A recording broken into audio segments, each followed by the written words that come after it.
Because Prime Minister Justin Trudeau and the federal Liberal Party are completely incapable of actually admitting to making mistakes and changing their policy agenda into something more in line with what Canadians actually want, they've just descended into absolute delusion, pretending, no, it's not us that's unpopular. Canadians just don't know enough about federal Conservative Party leader Pierre Poilievre. Once they get to know him, they're definitely going to swivel back and vote for Justin Trudeau, who's ruining everyone's lives because Pierre Poilievre once voted for something back in 2004. This is the new federal liberal strategy, just pretending like Pierre Poilievre has been an unmitigated disaster in the last 20 years, even though most people really don't care about his record before he was leader. His record before he was leader was perfectly fine, if not actually quite good in many aspects. This is not going to work, but the Liberals are grasping at less than straws at this point. They're grasping at mythical straws. They're doing worse.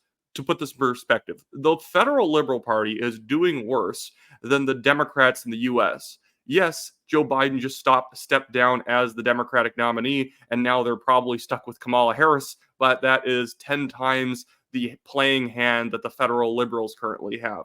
But you can see in this post, they say, new website alert. Pierre Poilievre has been an MP for 20 years, and all he's done is fight to take Canada backward. Take a look at what he's been up to for the past 20 years. And it's this really embarrassing website for the Liberals themselves, where I don't know what they're even trying to do with this. I'm going to bring it up on screen so you can see it. Like, they're trying to get people to rate with clown faces all of the things Pierre Poilievre has done in his career. And you can tell people have just been rating them in order. This has not been exactly a competitive race between what are Poilievre's most embarrassing moments. You can tell just nobody's actually reading any of this stuff because the first one has 1,343 votes. This website's been up for a few hours now, and they've been promoting it everywhere. And it shows really that just nobody's actually reading this. Maybe a few thousand people have gone onto this website, but there's 20 things that they're getting people to rate. It says, work to bring American-style anti-union laws to Canada, which isn't true. Poilievre basically just pushed forward some right-to-work style legislation that makes it so that unions can't ban you from working based on like what hours you take or seniority type stuff, which is perfectly fine. That's actually what most people want in Canada. You know, committed to free votes allowing his MPs to bring forward anti-abortion legislation. Man, if one of your top criticisms of Poilievre is he committed to free votes, no, that's not working. And just letting people know, you can vote on these things as much as you want. Like, I can keep clicking this until it's 13,000, until it's 14,000. I can just click on it forever. Think about that. And then the lowest one has 255 votes. We can even pop it up here. It literally doesn't mean anything. All of this is just the worst attack I've ever seen. Because when you're making an attack in politics, you don't just list stuff. You find a thing that actually bothers people and you punch hard on it. The Liberals don't have anything. So they're just kind of putting together like a dossier on Poilievre saying, here's 20 American style things that Poilievre has done. And then they're just like lumping it at people all at once because none of these things in isolation make anyone actually dislike Poilievre. And when you lump it all together, it doesn't make them dislike them either because they're definitely not going to listen to the criticisms because it's just this bloated package of whining. And so I guess they're just hoping that when you hear that there's 20 things that he's done that are unsavory in some way, that you're going to be like, well, he can't be prime minister then, even though most people these days actually want to check the facts on what the Liberals are saying because they do not trust them at all. That's the problem. When people stop trusting you to govern the country, they tend to stop trusting you as well to diagnose the problems with your opposition leader. They, feel like you're not very truthful these days, and so they're not willing to listen. But I want to get back to some of the other things that the Liberals have been posting. It's all not gone very well for them. Here's one that's just absolutely delusional. Here's Justin Trudeau posting this himself. He says, auto theft is down 17% across Canada since this time last year. We have to keep pressure up, but with actions we've taken, that's the kind of progress we want to see. I'm going to tell you, and this is just 6 months. The first 6 months of the year, auto thefts actually tend to go up a little bit into the latter part of the year. So 17%, an auto theft drop of 17% is nothing. Because do you know how much auto theft went up in the year 2023? at least in some of the cities I've checked. It was like 40%, 50%. Some places it was like 60%. So what happened was over the past 4 years, our auto theft spiked. And now Justin Trudeau is trying to declare victory because it did this after that big spike. It went down a little bit. But the thing is, we are at a new plateau because Justin Trudeau does not want laws enforced. He does not want to lock up criminals. We have automatic same-day bail in Canada where you could have assaulted somebody, stolen a car, knocked over a liquor store, and, they're just going to let you show up to court on your own time. We're going to trust that you're actually going to show up to court even though you've been caught dead to rights and you're 100% going to prison. And that's what's caused so much theft in Canada in all of our major cities. It's not because everyone's stealing because they're on hard times. Most people don't steal and they never will. What's happening is we have a small group of retail theft, organized retail theft, individuals involved in that who are repeat offenders because we keep letting them out, and there's no consequence to just continuing to commit the crime. It actually makes it an entire theft industry because it's not like the first time you're caught stealing a couple $1,000s, you're put away for 6 months. You're let out the exact same day. So really, who cares? Every maybe 3 or 4 years, they'll eventually put you in prison for 6 months, and then you get out after that, and you can keep doing it. There's no disincentives to committing crimes. And here's something else that the Liberals are still posting. Guys, it's July. Notice that the Liberals Party's logo is still the Pride Progress colors. And now they're posting big thanks to the Liberal volunteers and supporters who joined us at the Halifax Pride today. Halifax Pride today. Together, we'll keep building a Canada where everyone is free to be who they are and love who they love. Guys, it's July. I know that apparently we have Pride season now, but this is what makes people dislike them. Do they think they're going to win a lot of new immigrant communities not being able to shut up about hyper-progressive priorities and Pride parades and Pride events in July? And they're celebrating local Pride events like Victoria and Halifax. Guys, you got the month of June. Use it for whatever you want. Fair enough.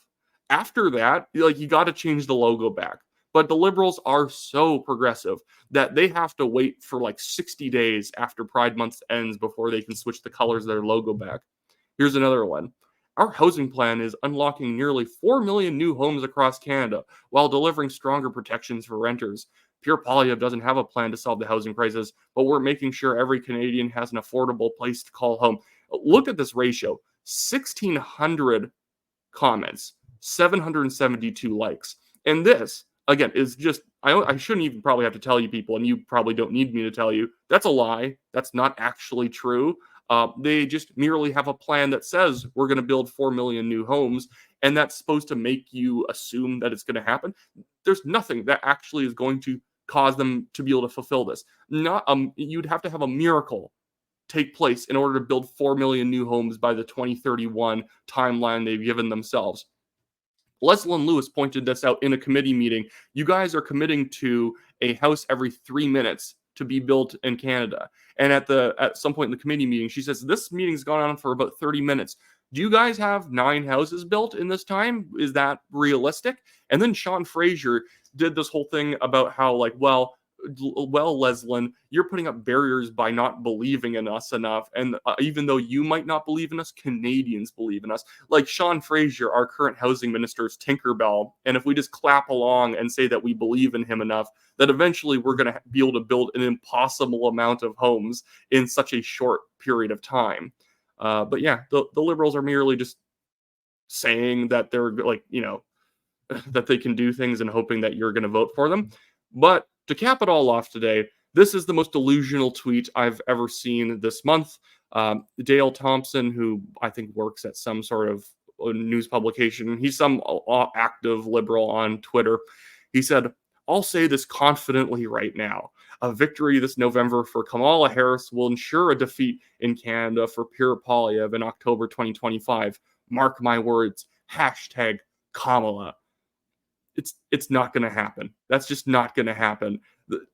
I'd agree with him if Kamala Harris was able to become the president of the United States. Maybe Justin Trudeau does have a chance. Because if Kamala Harris, just based on her likability, which is non-existent, her campaigning skills, which are also non-existent, all these other things, if she was able to become president, then, regardless of what you think about Donald Trump, But Donald Trump is a far better campaigner than her. That's just objectively true. He's, way ahead of her on fundraising. People like him. He just survived an assassination attempt. If Kamala Harris is able to become the president of the United States, that is a sign that hell is frozen over. And if hell freezes over, that probably means that Justin Trudeau is also going to be able to stay on as prime minister, because that means the craziest stuff is possible. So why not? Why not have Justin Trudeau fulfill another 4 years in office? It's not going to happen. Kamala Harris is a terrible candidate. And the idea that then Canadians, in the aftermath of Kamala Harris being elected as the president of the United States, would then, out of like patriotic pride for like a corrupt Democrat who's grifted her way into the vice presidency becoming president, is going to like inspire Canadian liberals to get out and try and re-elect Justin Trudeau. No, if anything, it would actually be good for the liberals if Donald Trump became president, because they get to like fearmonger against the rise of the far right in Canada as well. That's not true, but they could at least use that. If Kamala Harris becomes the president, if anything, would reinforce that liberals are bad at their jobs, because within the first year of Kamala Harris's presidency, she will have dropped the ball and fallen on her face really hard. But anyways, that should be it for me today, guys. Sorry for the more lackluster set than I usually have. I'm out here in Abbotsford helping the British Columbia Conservative Party beat the BC NDP. We need to get crazy people like EB out of office, no matter how small the office, whether it's federal, provincial, municipal, school board. We need to get leftists out of office, because if we don't, they are going to continue putting Canada down into the sewer system that we currently find ourselves. And it's all about incremental change. Things are not going to be revolutionarily better overnight, but it's about targeting bad politicians and getting them out of office, not just talking online, but actually doing things in real life. So if you want to contribute to me and my legal fund, that's in the description below. It's the Give, Send, Go link if you guys want to go click on that and contribute. We're over $3,200 or $32,000 in legal fees that we're paying. So contributing anything to that does help us out a lot. And I'll see you guys in my next video. Sorry for this is a bit frantic. I have to go help campaign and, trying to not do too many videos like this that feel like drive-bys, but today might feel a little bit more like I'm jumping on, saying a few things, and then jumping off. See you guys.